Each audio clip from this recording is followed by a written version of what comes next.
Speaks. What's poppin'? It's your girl J Money, the soul pleaser. And it's India, the 4'9" goddess. And here we have Monique. In person. In person, part 2. Hey, my baby. Thank you so much for having us We again. really appreciate it. Thank y'all for having me. You know, I remember when I was sitting in the office and we were doing it through technology. And I was so impressed because y'all were so on point and so ready. And the things y'all were asking, normally people are afraid to ask and they beat around the bush with their questions. But I was so proud of y'all. So let's kick it again. Part 2, y'all. Part 2 in person. Like we said, we definitely appreciate the FaceTime interview because that caught me off guard because I was at work, like I said, and I definitely had to run to the bathroom. Like, I know she didn't just respond. Like, I got to take my chances in this one. Yes. So we definitely grateful for that one. Thank And you. Great show yesterday, by the way. I definitely had to give you a piece for that. Well, besides the Michael Black's one, I've never been to a female comedy show, so it's my first one. Really? Yeah. So that's dope. That's dope. Okay. But I have a question for you. So, I know you can't, I know most comedians, they do, comedy tours and stuff like that. So what do you do to prepare for each show before you go out there? That's a great question. You know, I talk in the bathroom mirror. And I talk to the audience in the mirror, just like they're in front of me. And I run it past them without them knowing I'm running it past them for what I'm going to say. But normally my preparation is just my life, you know, so I don't have to try to figure it out. It's just my life. But I make sure I'm prepared when I step in front of the people because I never want them to feel like I'm taking them for granted. And sometimes I would watch entertainers and I felt like, are you giving it your all or are you just up there? And I never wanted to be the one that they felt like I was just up there. So though I talk about my life on that stage, my life gets me prepared for what I'm going to say on the stage. Right. Yeah. Full circle. Yes. Speaking of shows, how does it feel basically getting back into doing shows, basically doing what you do best? You know this, you've been doing this, so how does it feel just to get back out there and connect with the audience? I never left. See, I never left. When I was doing the Parkers, when I was doing I never left the comedy clubs because I knew what got me to all of those stages. And in my crazy way of thinking, it's my way of saying thank you because the comedy clubs, the tickets aren't as expensive. With the comedy clubs, the night isn't so high priced. With the big theaters, though I do those, that night can run into $300-400 easily. But to come to the comedy club, it's me saying to our community, I didn't forget. Right. So that's amazing. That's why I stay right here with us. So I went to your show yesterday and you talked about therapy. That's one thing that stood out to me because I just started going to therapy, I think earlier this year. Congratulations. Thank you. But I just thought, and that stood out to me. I guess my question is, why do you think that therapy was frowned upon in the black community for so long until now? Because we were scared of the crazy label. That's true. We were scared of somebody saying, Monique crazy. And then we would cover it up with, she not crazy, that's just the way he is. Girl, you know that's just how he is. Yeah. And it was almost shameful for us to say, I'm having a problem. I can't figure this one out. I need to say something out loud. And for me, I had to go to therapy because if not, I would have been resentful. And I wouldn't have known where to put the resentment, but just resentful that I didn't take the chance to get myself healthy. Because I think cause everything is just normalized. I remember telling somebody that I suffer with anxiety, and that was like, so what do you go through? I was like, shortness of breath, the mind racing all the time, constantly thinking. I was like, well, this seemed normal to me. And I was like, well, that's the problem. I mean, the fact that all this has become normalized to the point where you don't know how to deal with certain things, and you don't know who to talk to about certain things. Yes. So I guess it's good to have somebody to talk to. I know you said you have a black therapist, right? Yes. Yes. That's my original plan, but I was like, okay, let me try therapy. I'm not gonna pick the race. I'm not gonna do anything. I'm just go in for the first time. So that way I won't be picking and choosing everything. Just go in for what I want, for what I need, rather than what I want. When it comes to therapy, you have to go for what works best for you. Yeah. I knew for me, I needed a black woman. I knew for me, I needed that black woman that could look eye to eye with me and say, Monique, I know you bullshitting me right now, and I'm gonna need you to back up with that one. I needed that woman to understand my history, because my history was her history. So that's why I had to have a black woman. And I think too, what's damaging in our community, we oftentimes won't say anything. And we'll walk away with not saying anything. And then we'll let that pile up. And now it's a problem. Because I want to share this with y'all, and this is why I'm proud of you. When he first came in here, he and I had a little get down, okay? We had a get down, baby, because, but what I'm proud of, when I said, let's do a do-over, that young brother went right back out that door and said, okay, let me get my do-over. Some people couldn't have withstood that. They would have been too struck and was like, oh God. And then some people wouldn't have said anything and did the interview, but they never did it with you again. So now you can't figure out, well, what happened? What took place? I'd rather we have the discussion. We know we love each other, but we had to say what needed to be said so that we won't do that again. And that's how we grow. That's how we build. That's how we not be so sensitive. When it's like, did that shit need to be said to you in the moment? It definitely, because now I know not to say it. I know not to bring that energy in the room. So right, definitely a learned lesson. It was eye-opening for me too, honestly. It's like it caught me off guard, but yeah. I didn't think of it that way either. Like, it's just so something that you're so used to saying all the true. Like, and it's like, oh well, yeah, that's maybe why I'm attracting this type of thing. Exactly. Yes, definitely. Yes, what you put out is what you get back. That's true. What you put in this universe, the universe will say, let me feed it back. If you angry all the time, I got to give you other angry people, because you ain't ready for kindness, because you always angry. But if you happy and you make it your business, to be happy, because it is a choice. It's a choice to be anxious. It's a choice to be depressed. It's a choice to be unhappy. It is a choice regardless of the circumstances.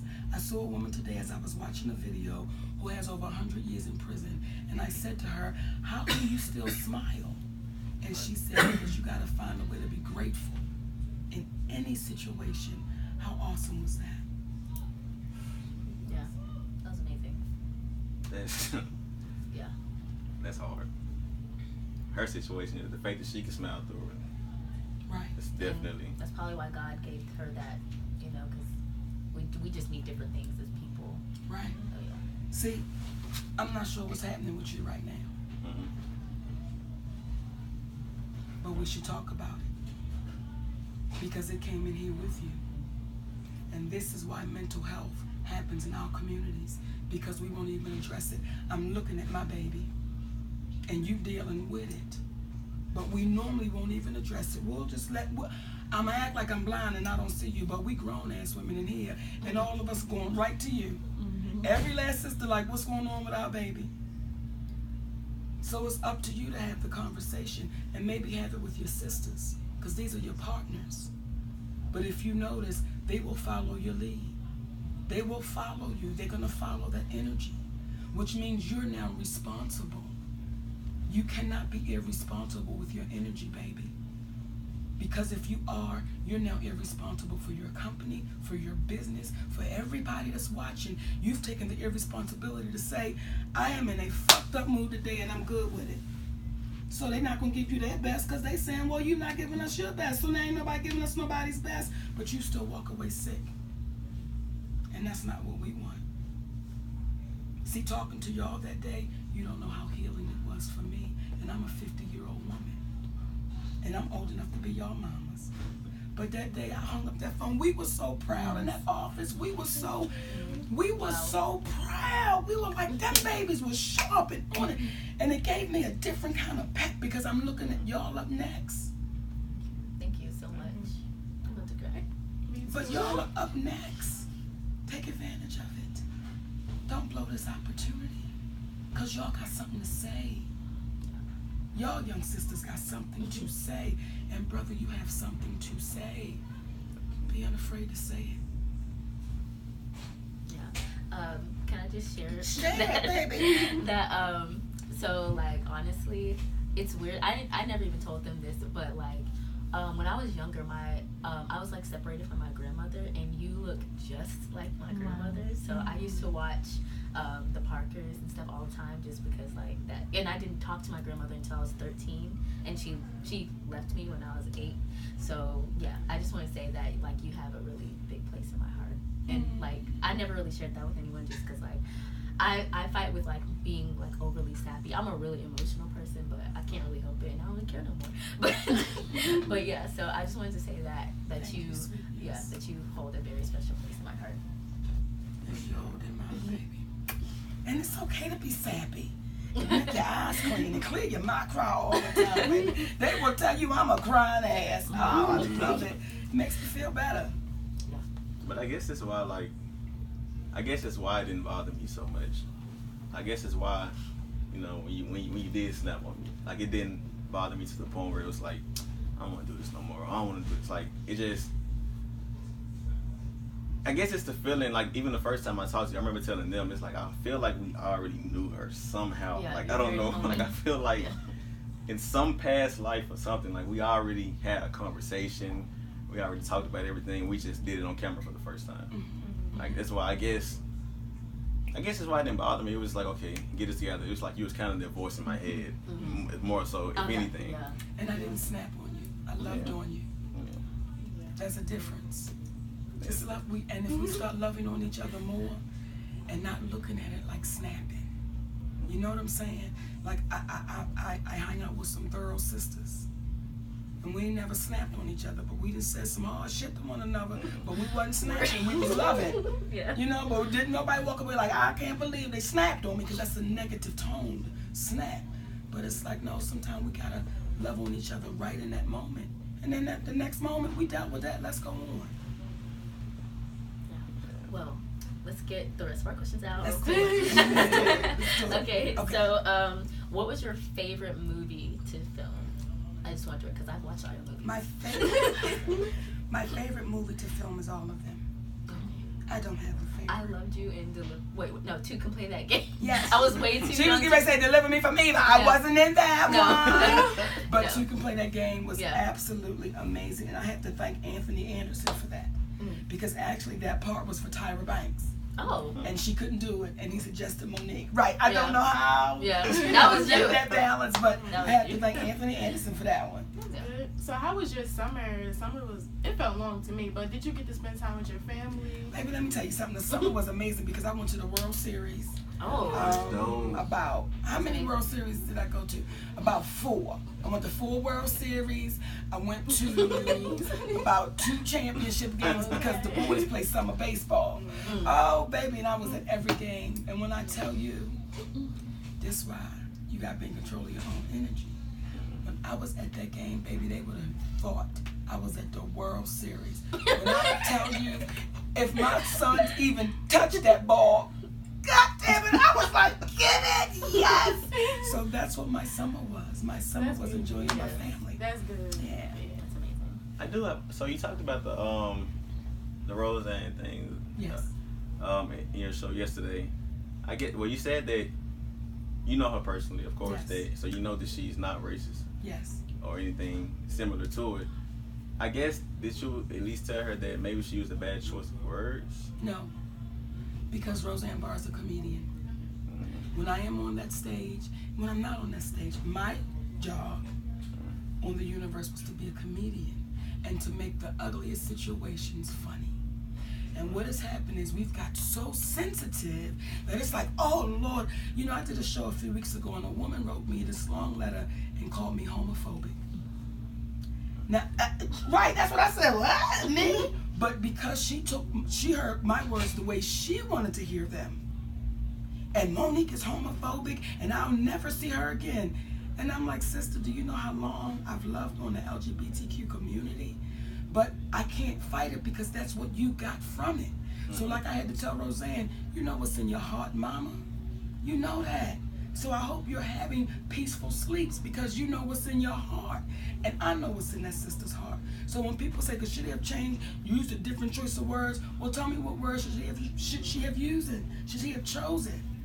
And again, because now in this society, if I say to you, Oh, bitch, you a gorilla, bitch. You ain't mad. Because we 2 black women. Yeah.